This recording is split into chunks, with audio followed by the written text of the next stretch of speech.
నెహెమ్యా గ్రంథం 8వ అధ్యాయము 2-3 వచనాలు చూద్దాం. నెహెమ్యా గ్రంథము 8వ అధ్యాయము 2-3 వచనాలు చూద్దాం.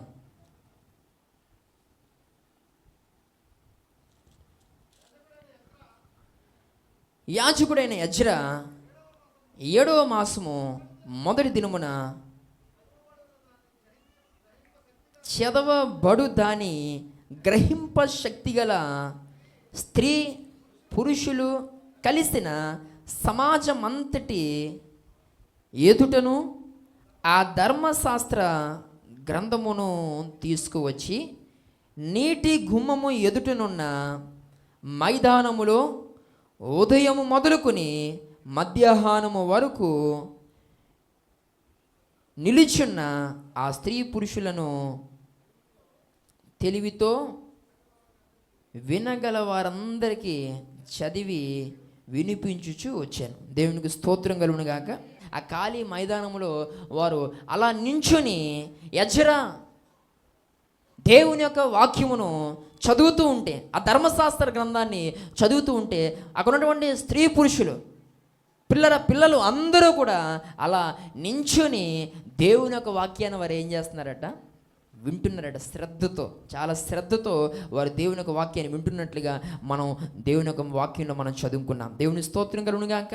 హల్లెలూయా. అంటే వారందరూ కూడా అంత శ్రద్ధగా దేవుని యొక్క వాక్యాన్ని వారు వినగలుగుతున్నారు అని అంటే ఖచ్చితంగా నీ చెవులు తెరవబడితే మొట్టమొదటిగా నువ్వు దేవుని స్వరాన్ని వినగలుగుతావు.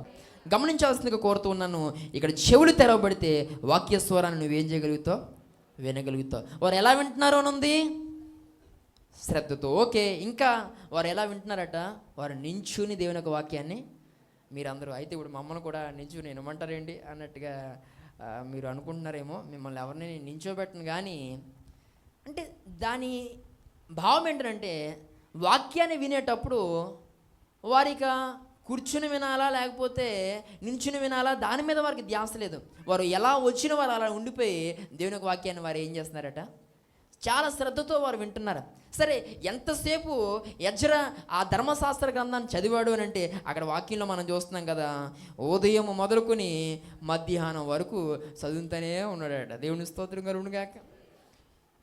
ఉదయం నుండి మధ్యాహ్నం దాకా అలా వాక్యం చెప్తా ఉంటే అంత టైం, అంతసేపు నిలబడ్డం, కానీ ఎవ్వరికి కూడా ఏ రకమైన ఇబ్బంది కలగలే.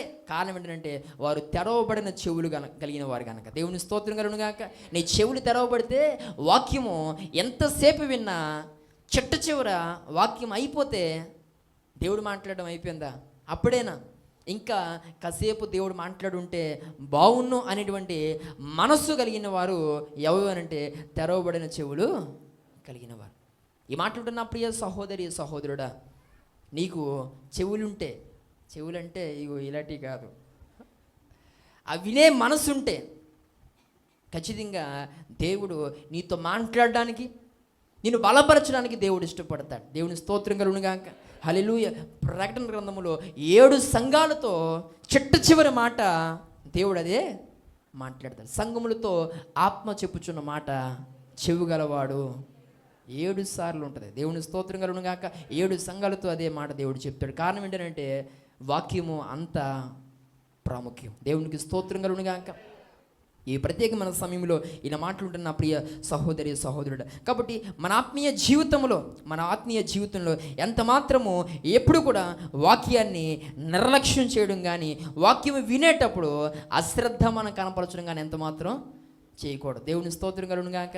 మీలో చాలామంది వాక్యం వినేటప్పుడు రకరకాల ఎక్స్పోజులు కదా, ఒకరు మడికాలు, ఒకరేమో ఇంకొకరేమో ఇంకొకరు.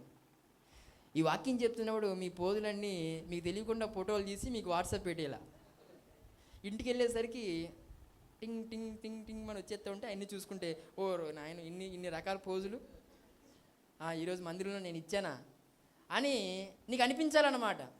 ఏమంటే ఇలాగా పెడతావు కదా ఒక రకంగా ముఖం అన్నీ. ఈరోజు పిల్లలు చాలా ఇబ్బందికరంగా దేవుని మాటలు వింటాం, కానీ అదే వినకూడనటువంటి మాటలైతే ఈరోజు ఆతృతగా, చాలా ఆసక్తిగా ఆయా విషయాలకైతే చెవులు కోసేసుకుంటారు కొంతమంది.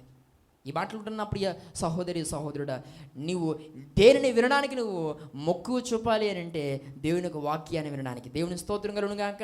అది కూడా ఎలా వినాలి? నువ్వు సరిగా కూర్చొని దేవుని యొక్క వాక్యాన్ని వినగాలి. మెదిలిపోకూడదు. ఏమంటే అంత మానం అలా మెదిలిపోయి ఇలా మెదిలిపోయి వెనక్కి తిరిగిపోయి ఎదరికి తిరిగిపోయి ఆ లొంక ఈ లొంక ఎందుకు అలాగైపోతా తెలదు కొన్ని సందర్భాల్లో. దేవుని స్తోత్రం కలుగును గాక. పొక్కులు ఏమన్నా ఉన్నాయా? అయితే ముళ్ళులు ఏమన్నా ఉన్నాయా? సెగ్గెట్లు చీంపొక్కులు ఏమన్నా? చిచ్చి కాదు. అన్ని నేసాలు వేస్తాం మనం వాక్యం వినేటప్పుడు. ఈసారి ఎవరు అంతగా కదిలితే ఇంకా ఇప్పుడు నేను అన్నట్టుగా వాళ్ళకి అన్నీ ఉన్నట్టే. సలుపేటి నువ్వు వినేది ఏంటి? బూతులా? నువ్వు వినేది ఏంటి? మరొకట శక్తి కలిగిన దేవుని వాక్యం విన్నప్పుడు బుద్ధి ఉండాలి కదా. ఎంత జాగ్రత్తగా కూర్చొని వినాలి. నిద్ర అవుతావా? పక్కన వాళ్ళతో మాట్లాడతావా? వెనక్కి ముందుకు తిరుగుతావా? ఈ ప్రత్యేకమైన సమయంలో విజ్ఞత కలిగిన వారిగా, జ్ఞానం కలిగిన వారిగా మనం వినేది ఏంటి, దాని యొక్క శక్తి ఏంటో గమనించాలి కదా. ఈరోజు అది తెలియకుండా దాన్ని నిర్లక్ష్యంగా మనం వింటే ఖచ్చితంగా నీ చెవులు సరిగా తెరవబడాలి. దేవుని స్తోత్రం కలుగును గాక.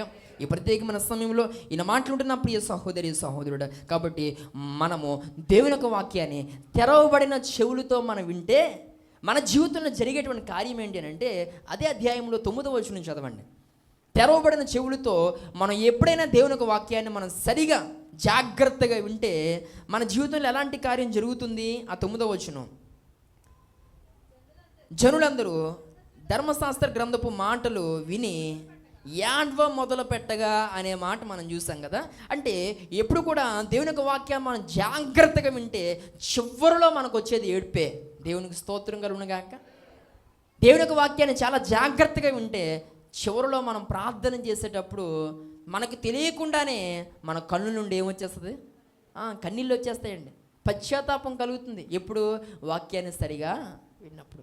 అవును ప్రభువా, ఇది నా కోసమే, ఇది నా కుటుంబం కోసమే, ఇది నా లోపమును బట్టి మాట్లాడుతున్నావు అని అనుకుంటూ ఆ మాటలు నాకే అనుకుంటూ నువ్వు వింటే చివరిలో నీ కంటుండి ఏమొస్తుంది?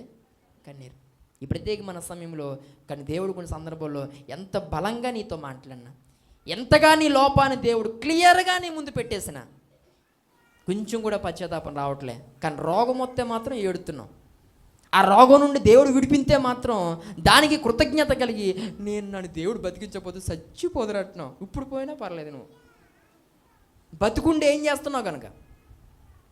ఈరోజు నా మాటలుంటే నా ప్రియ సహోదరి సహోదరుడా, వాక్యాన్ని బట్టి రాని పశ్చాత్తాపం ఇక ఎన్ని విషయాలను బట్టి కలిగిన దేవుడు దాన్ని లక్ష్య పెట్టాడు. దేవుని స్తోత్రం కలుగును గాక. దేవుడు మాట్లాడిన తర్వాత మనలో ఏం కలగాలి? పశ్చాత్తాపం. అది మరి దేనిని బట్టి కలిగిన దేవుడు దాన్ని పెద్దగా లెక్క చేయడు. ఈ ప్రత్యేకమైన సమయంలో వాక్యాన్ని ఈ నూతన సంవత్సరంలో సరిగా వినేటువంటి వారిగా మనం ఉందాం. గతించిన సంవత్సరం అంతా కూడా ఆడతా పాడుతా విన్నాం. ఒక మాట వింటే ఒక మాట వినలే, ఒకటి రాసుకుంటే ఇంకోటి రాయలే. ఏమండి? ఒక విషయంలో సరిగా ఉంటే ఇంకో విషయంలో సరిగాలే. ఇలా అనేక అనుభవాల్లో పిల్లరా మనము దేవుణ్ణి దుఃఖపెడుతూ బాధ పెడుతూ వచ్చాం. ఇక నుండి తెరవబడిన వారిగా, నూతనంగా బ్రతుకును మార్చుకోబోతున్న వారిగా మనము జీవించడానికి ఇష్టపడితే అది మనకెంతో దీవెన.